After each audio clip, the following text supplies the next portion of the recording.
Hey guys, this is Paco the Realtor, your friend in real estate, tu amigo en bienes y raíces.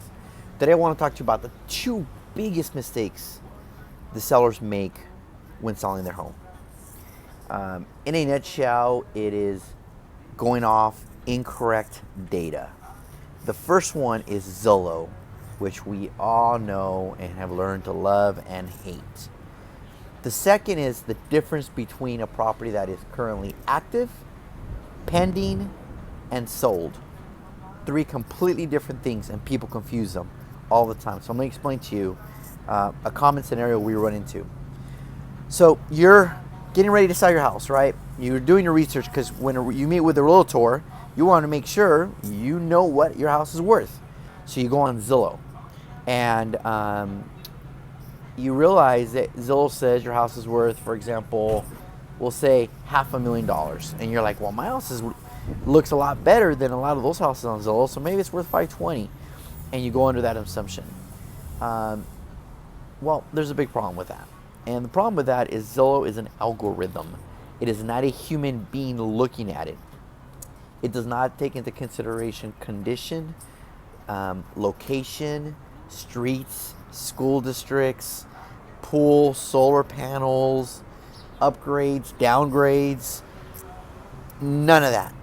So your house can be it could be the ugliest house in the neighborhood. It wouldn't know that. It could be the most upgraded with a pool. It wouldn't know that. So it is inaccurate. It is a tool. It is a good tool to get estimates, but it is not a good tool for accuracy. So that's the first, okay? So use Zillow as a guide to guide you in the right direction.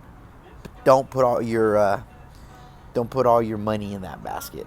All right. Second, people making the difference between active, pending, and close. Often when I go to do a listing presentation, I sit down with them and they say, "Well, my neighbor, my house is way better than theirs, better condition, bigger, and theirs is selling for $400. So I'm going to sell mine for $420 because mine's better." Yeah, no, it doesn't work like that. Let me explain to you. Unless a house has sold, it is not a comparable.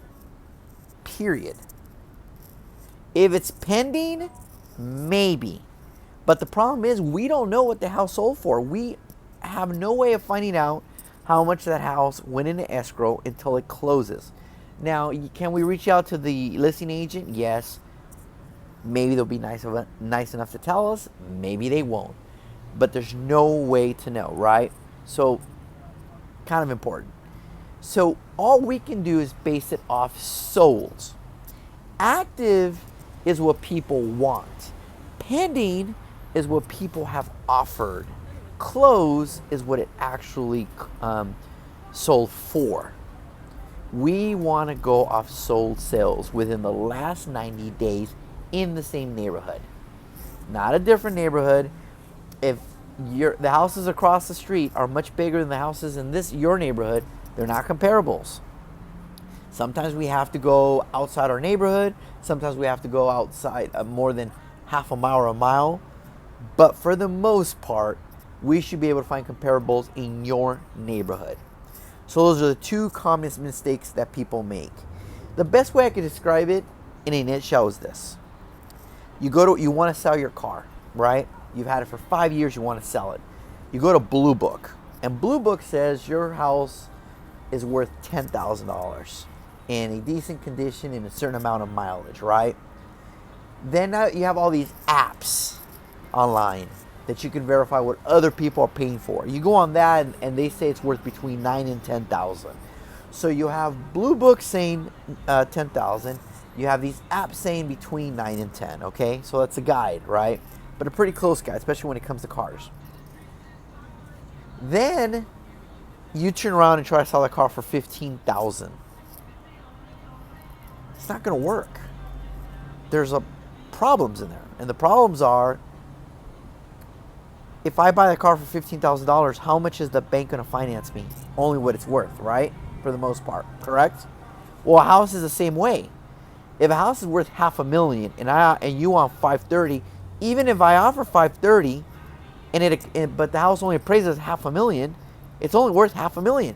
So either you're going to drop the price or I'm going to come up with $30,000.